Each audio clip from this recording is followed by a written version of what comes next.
Hi viewers, welcome to our channel. Cabinet meeting లో చంద్రబాబు నాయుడు గారు తన మంత్రులపైన ఫైర్ అయ్యారు అనే ఒక టాపిక్ ఇప్పుడు రాజకీయ వర్గాల్లో చర్చనీయాంశంగా మారిపోయింది. అంటే మంత్రుల పనితీరు పైన చంద్రబాబు నాయుడు గారు అసంతృప్తి వ్యక్తం చేశారని, వాళ్ళ పనితీరు ఆశించినంత మేర లేదని ఆయన అభిప్రాయపడ్డారని, అందుకే ఒక కేబినెట్ మీటింగ్ ఏర్పాటు చేసి వాళ్ళ పైన ఫైర్ అయ్యి వాళ్ళకు ఒక దిశానిర్దేశం చేశారని చెప్పేసి వార్తలైతే వైరల్ అవ్వడం మనం చూస్తున్నాం. అంటే కూటమి గవర్నమెంట్ ఫార్మ్ చేసి 1 ఇయర్ అయిన రీసెంట్ గానే కంప్లీట్ చేసుకోవడం మనం చూసాం.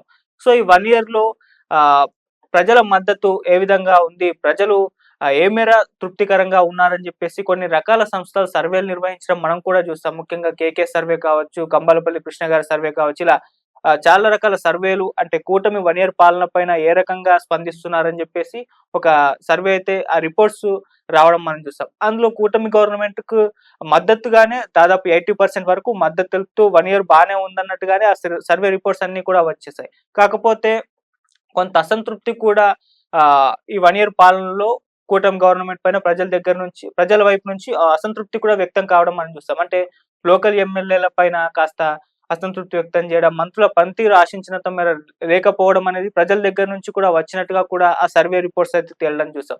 సో ఈ రకంగా చంద్రబాబు నాయుడు గారు కంప్లీట్‌గా దృష్టి పెట్టేశారు.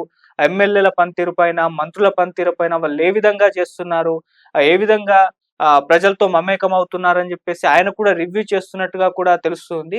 సో ఆ నేపథ్యంలో అంతకుముందు కూడా మనకు తెలుసు. మంత్రులకు ర్యాంకింగ్స్ ఇచ్చారు చంద్రబాబు నాయుడు గారు. అంటే వాళ్ళ పనితీరు ఏ విధంగా ఉంది, వాళ్ళ దగ్గరకొచ్చిన ఫైల్స్‌ని ఎంత త్వరగా ఫినిష్ చేసి పంపిస్తున్నారు అన్న దానిపైన ఆ ర్యాంకింగ్స్ అయితే ఇవ్వడం చూసాం. ఈ రకంగా కంప్లీట్ చంద్రబాబు నాయుడు గారు మంత్రుల పనితీరు పైన, ఎమ్మెల్యేల పనితీరు పైన దృష్టి పెట్టినట్టుగా అయితే అర్థం చేసుకోవచ్చు.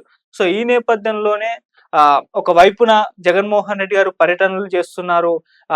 ప్రభుత్వం పైన ప్రభుత్వం ఏదైతే హామీలిచ్చిందో ఆ హామీలు సరిగ్గా నెరవేర్చడం లేదు అని చెప్పేసి ఒక రకంగా పర్యటనలు చేస్తూ ప్రజల దగ్గరికి బలంగా తీసుకెళ్తున్నారు. కాకపోతే ఇక్కడ చంద్రబాబు నాయుడు గారు కూటమి గవర్నమెంట్‌లోని ఎమ్మెల్యేలు, మంత్రులు సరిగ్గా వాటికి రెస్పాండ్ అవ్వట్లేదు. వాటిని తిప్పికొట్టడంలో విఫలమయ్యారని చెప్పేసి ఆయన కూడా భావించినట్టుగానే చెప్తున్నారు. అందుకే ఈ మంత్రుల సమావేశం కూడా ఏర్పాటు చేసి ఈ విధంగా ప్రతిపక్షాలు మన మీద ఆరోపణలు చేస్తున్నప్పటికీ, విమర్శిస్తున్నప్పటికీ వాటిని తిప్పికొట్టడం లేదు. ప్రభుత్వం ఇప్పటివరకైతే చేసిన ఏ పనులైతే ఉన్నాయో వాటిని బలంగా ప్రజల్లోకి తీసుకెళ్ళాలి. ఆ తీసుకెళ్లడంలో మంత్రులు విఫలమయ్యారని చెప్పేసి ఆయన కూడా భావించి ఒక దిశానిర్దేశం అయితే చేసే ప్రయత్నం చేశారు. అంటే ఆహ్, ప్రభుత్వం తీసుకునే మంచి నిర్ణయాల్ని ప్రజల దగ్గరికి తీసుకెళ్ళాలి. ప్రభుత్వం ఇచ్చిన హామీల్ని ఏ మేరకు అమలు చేస్తున్నామో వాటన్నిటిని కూడా ప్రజలకు తెలియజేయాలి. ప్రజలతో మమేకమైపోవాలి. మన పనితీరుని మనం చేస్తున్న పనులన్నిటిని కూడా వాళ్ళకి తెలియజేసినప్పుడే వాళ్ళ దగ్గర నుంచి అంటే ట్రాన్స్‌పరెంట్‌గా ఉండాలి. అప్పుడే వాళ్ళకి కూడా తెలుస్తుంది ప్రభుత్వం ఏ మేర వర్క్ చేస్తుందని జెప్పేసి. సో ఇప్పటి వరకు చూసుకుంటే మంత్రులు ఈ విధంగా ప్రభుత్వ పనితీరుని, ప్రభుత్వం ప్రవేశపెట్టిన పథకాల్ని, వాళ్ళు అమలు చేసిన ఆహ్, పథకాల్ని గావచ్చు, లేకుంటే డెవలప్‌మెంట్ గావచ్చు, ప్రజలకు చేర్చడంలో విఫలమయ్యారు అని జెప్పేసి చంద్రబాబు నాయుడు గారు కూడా అసంతృప్తి వ్యక్తం చేసి, ఈ విధంగా మంత్రుల పైన ఫైర్ అయ్యారని చెప్పేసి చెప్తున్నారు. అదే రకంగా జగన్మోహన్ రెడ్డి గారు ఎన్నో కుట్రలు పన్నుతున్నారు. వాటిని తిప్పికొట్టడంలో కూడా మనం విఫలమవుతున్నాం అని జెప్పేసి కూడా ఆయన భావించినట్టు కూడా తెలుస్తుంది. ముఖ్యంగా ఇప్పుడు రైతుల్ని రెచ్చగొడుతున్నారాయన. రైతుల్ని ఆహ్, మా మొత్తం కూడా తన మాటలతో వాళ్ళని మ్యానిపులేట్ చేస్తున్నారు. వాటిని కూడా మనం తిప్పికొట్టాలి అని కూడా ఆయన ఈ మంత్రుల సమావేశంలో చెప్పినట్టుగా కూడా తెలుస్తుంది. అదే విధంగా మన మహిళా ఎమ్మెల్యే పైన వైసీపీ నేత ప్రసన్న కుమార్ అటువంటి కామెంట్స్ చేసినప్పుడు కూడా మన దగ్గర నుంచి సరిగ్గా స్పందన రాలేదు. మనం సరిగ్గా రియాక్ట్ అవ్వలేదు. సో ఎందుకు రియాక్ట్ అవ్వలేదని చెప్పేసి కూడా వాళ్ళని ప్రశ్నించారు. సో ఇంకోసారి ఇటువంటి రిపీట్ కాకుండా, పునరావృతం కాకుండా చూసుకోవాలి. ప్రభుత్వం పనిచేయాలి.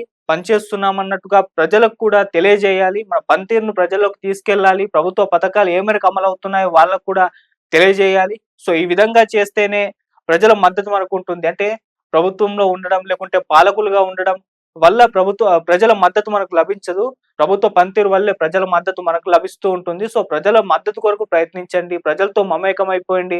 మనం ప్రవేశపెడుతున్న పథకాలు అమలు చేసిన వాటన్నిటిని కూడా ప్రజల్లోకి తీసుకెళ్ళండి. మనం నిత్యావసర ధరలు ఎంతవరకు తగ్గించాం అది అందరికీ తెలిసిందే. కాకపోతే దాన్ని మనం ప్రజలకు చేరవేర్చలేదు. చాలా వరకు తగ్గించినా కూడా ప్రజలకది తగ్గినట్టుగా కూడా తెలియట్లేదు. సో దీన్ని ఈ విధంగా తీసుకెళ్లడంలో మీరు విఫలమయ్యారు. సో ఇక మీదట ఇంకోసారి ఇటువంటి రిపీట్ కాకుండా చూడాలి.